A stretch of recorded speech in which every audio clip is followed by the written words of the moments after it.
अस्सलाम वालेकुम, this is woman Abbasid from ocean of knowledge. तो आज हम कर रहे हैं मैथ 10 का यूनिट नंबर 11 की रिव्यू एक्सरसाइज 11।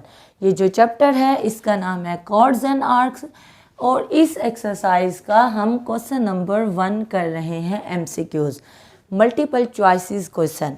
ये जो क्वेश्चन होते हैं इनमें मल्टीपल चॉइसेस गिवन होती हैं, 4 ऑप्शंस गिवन होते हैं। आपने देखना होता है ऑप्शन ए ठीक है, बी ठीक है, सी ठीक है या डी ठीक है। इन 4 ऑप्शन में जो ऑप्शन आपको ठीक लगता है उस पर आप टिक लगा देते हो तो 1 नंबर आपका पक्का हो जाता है। तो क्वेश्चन नंबर 1 के टोटल 10 पार्ट है, मैंने 3 पार्ट लिख लिए हैं। फर्स्ट पार्ट मैं पढ़ती हूँ और आपको इसका कॉन्सेप्ट देती हूँ, क्योंकि जब तक आपका कॉन्सेप्ट क्लियर नहीं होगा आपके लिए ऑब्जेक्टिव को रट्टे लगाने का कोई फ़ायदा नहीं है। सबसे पहले हम फर्स्ट पार्ट पढ़ते हैं। अ 4 सेंटीमीटर लॉन्ग कॉर्ड, एक 4 सेंटीमीटर लंबी कॉर्ड है। कॉर्ड क्या होती है? वो स्ट्रेट लाइन होती है जो सर्कल के 2 पॉइंट्स को टच करे। ये एक सर्कल होता है, देखिए यहाँ से लेके यहाँ तक जिसने 2 पॉइंट्स को टच किया इसको कॉर्ड कहते हैं।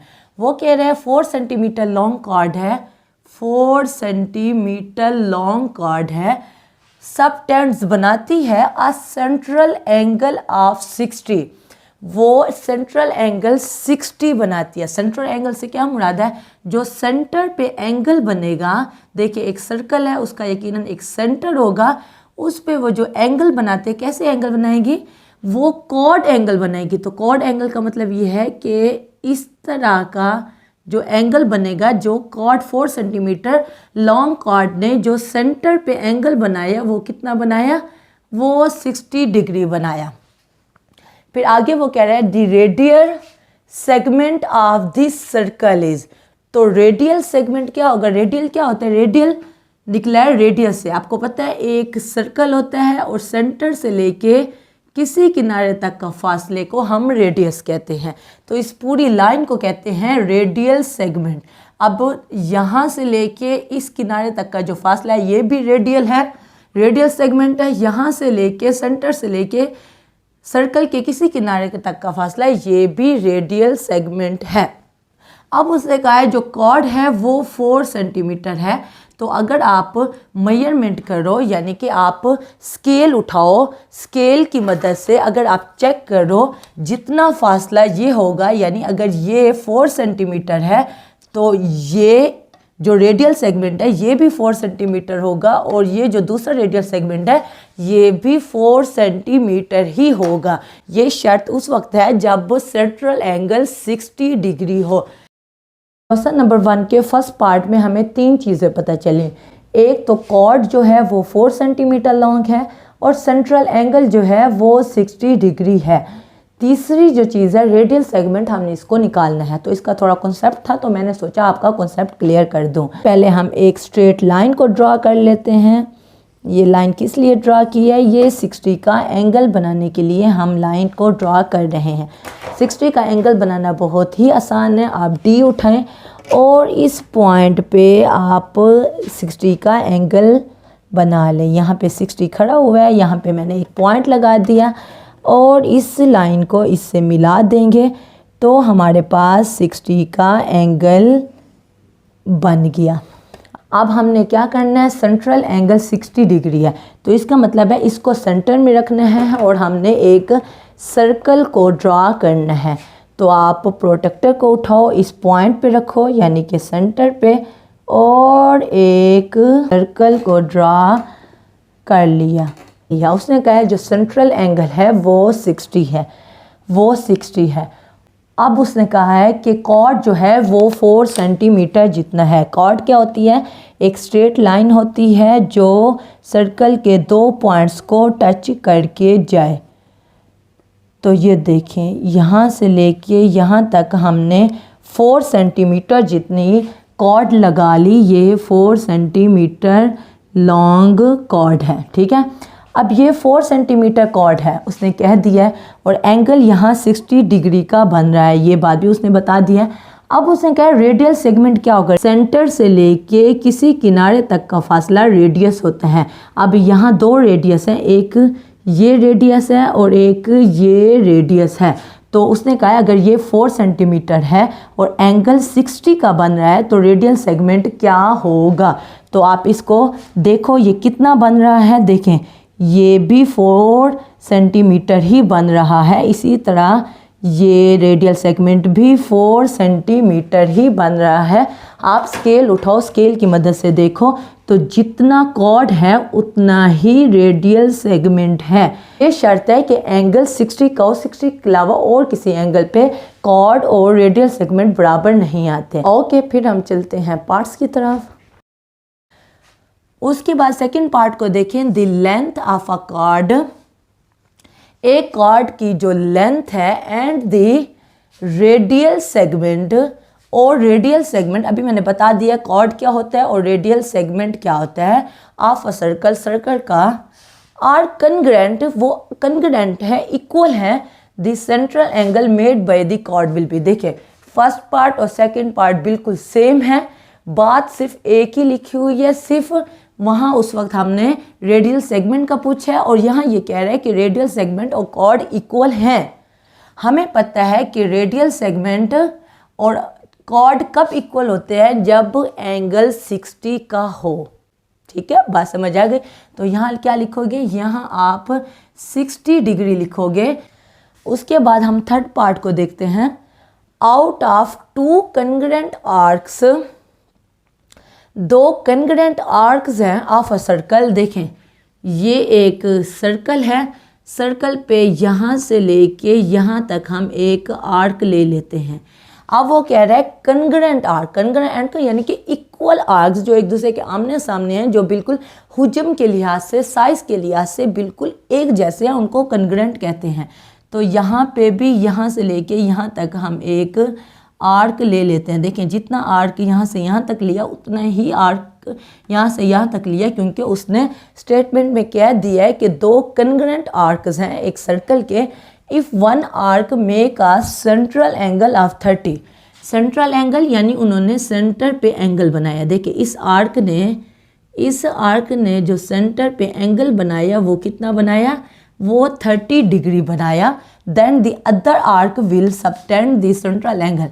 वो कह रहा है 2 आर्क हैं, दोनों आर्क सब कंग्रेंट हैं, इक्वल हैं, तो इस आर्क ने 30 डिग्री बनाया, तो इस आर्क ने सेंट्रल एंगल कितना बनाएगा, यानी सेंटर पे कितना एंगल बनाएगा, तो ये भी 30 डिग्री बनाएगा, क्योंकि जितनी बड़ी आर्क की लेंथ होगी उतना ही बड़ा एंगल होगा। अगर आर्क की लेंथ इतनी है तो यहाँ पे भी इतनी ही बड़ी आर्क की लेंथ होगी, तो ये दोनों आर्क जो एंगल बनाएंगे वो सेम बनाएंगे। अगर दोनों आर्क कंग्रेंट हैं और एक आर्क 30 डिग्री का एंगल बना रहा है तो दूसरा आर्क भी क्या बनेगा, सेंट्रल एंगल 30 डिग्री का बनेगा। जहाँ पे 30 डिग्री लगा हुआ होगा वहाँ पे आपने टिक लगा देना है। फोर्थ पार्ट है, an arc subtends a central angle of 40 degree. एक आर्क है, ये एक सर्कल है, यहाँ से लेके यहाँ तक एक आर्क है जो सेंट्रल एंगल बना रहा है, यानी कि सेंटर पे ये आर्क सबटेंड्स कर रही है, एंगल बना रही है 40 डिग्री का। देन द करस्पॉन्डिंग कॉर्ड, तो कॉर्ड क्या होती है, कॉर्ड वो स्ट्रेट लाइन होती है जो सर्कल के 2 पॉइंट्स को टच करे। देखिए यहाँ से लेके यहाँ तक ये जो कर्व है ये आर्क है, और इसी कार्ड के एक पॉइंट से लेके दूसरे पॉइंट तक जो स्ट्रेट लाइन है, यानी कि ये एक कॉर्ड है। This is arc and this straight line is a cord. अब वो कह रहा है कि आर्क के करस्पॉन्डिंग एक कॉर्ड है, आर्क के करस्पॉन्डिंग एक कॉर्ड है, will subtend a central angle. अगर आर्क 40 डिग्री का एंगल सबटेंड कर रही है तो ये जो कॉर्ड है उसके करस्पॉन्डिंग वो भी 40 डिग्री का एंगल सेंट्रल एंगल पे बनाएगी। तो यहाँ आप जहाँ पे 40 डिग्री लगा हुआ होगा वहाँ पे आपने टिक लगा देना है। तो फिफ्थ पार्ट है, a pair of chords, 2 chords हैं, पेयर ऑफ कॉर्ड्स हैं ऑफ अ सर्कल, सर्कल के subtending 2 congruent central angle is. वो कह रहा है कि एक सर्कल है और 2 पेयर्स ऑफ कॉर्ड्स हैं, यानी कि एक यहाँ पे कॉर्ड है और एक यहाँ से लेके यहाँ तक कॉर्ड है। अब वो जो दो कॉर्ड्स हैं सर्कल के, वो दो कंग्रेंट सेंट्रल एंगल बना रहे हैं, यानी कि यहाँ पे एक इसने यहाँ पे इस कॉर्ड ने सेंट्रल एंगल बनाया और एक इस कॉर्ड ने सेंटर पे एक सेंट्रल एंगल बनाया। अब वो कह रहा है कि जो वो कॉर्ड्स हैं वो भी कंग्रेंट होंगे, इक्वल होंगे, आमने सामने होंगे। तो कंग्रेंट पे आपने टिक लगा देना है। उसके बाद 6 पार्ट है। If an arc of a circle, एक सर्कल का एक आर्क है, subtends a central angle of 60। बहुत ही आसान क्वेश्चन है, एमसीक्यूज जो हैं, क्योंकि सब कुछ आर्क, कॉर्ड और सेंट्रल एंगल के बारे में ही है। वो कह रहा है कि एक सर्कल का एक आर्क है, एक सर्कल है, उसका यहाँ से लेके यहाँ तक एक आर्क हो गया। अब जो आर्क है उसने सबटेंड्स किया है, बनाया है आ सेंट्रल एंगल ऑफ 60। उसने इस आर्क ने सेंटर पे एक एंगल बनाया है जिसको उसने 60 कह दिया है।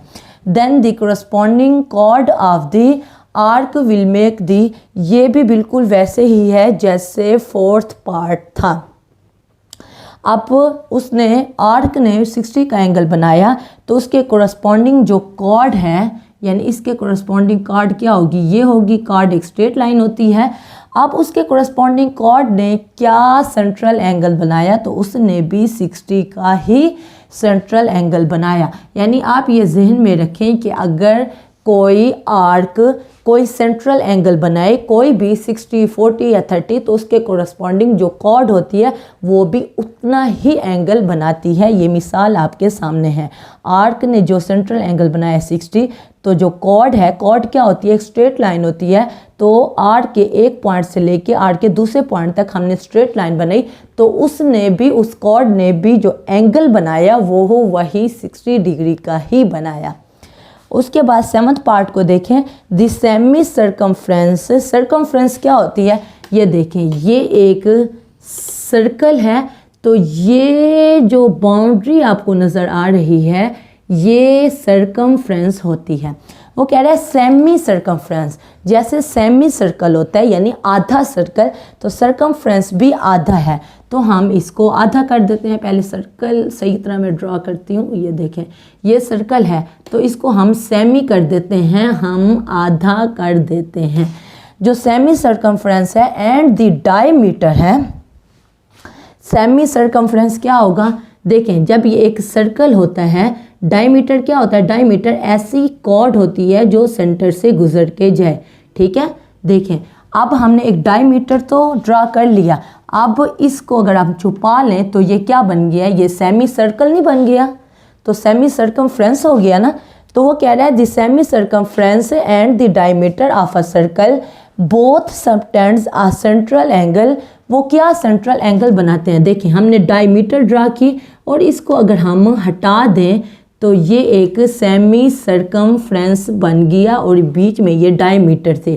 तो उसने कहा है डायमीटर और सेमी सर्कमफ्रेंस दोनों सेंटर पे क्या एंगल बनाते हैं, देखें, सेंटर पे यहाँ से लेके यहाँ तक, तो ये क्या एंगल बन रहा है, ये 180 डिग्री का एंगल बन रहा है। देखें, यहाँ से लेके यहाँ तक ये डायमीटर है और ये सेमी सर्कमफ्रेंस है।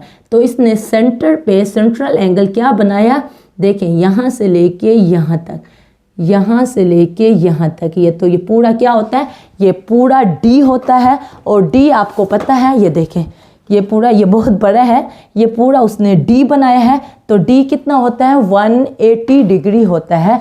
तो यहाँ पे आप लिखोगे डायमीटर और semi circumference both subtends a central angle of 180 degree. Okay, अब हम चलते हैं नेक्स्ट पार्ट की तरफ। 8 पार्ट है।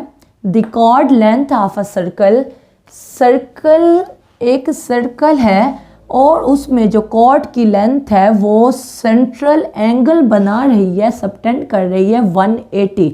वो इस जगह पे सेंट्रल पे एक एंगल बना रहा है जो कि 180 डिग्री है।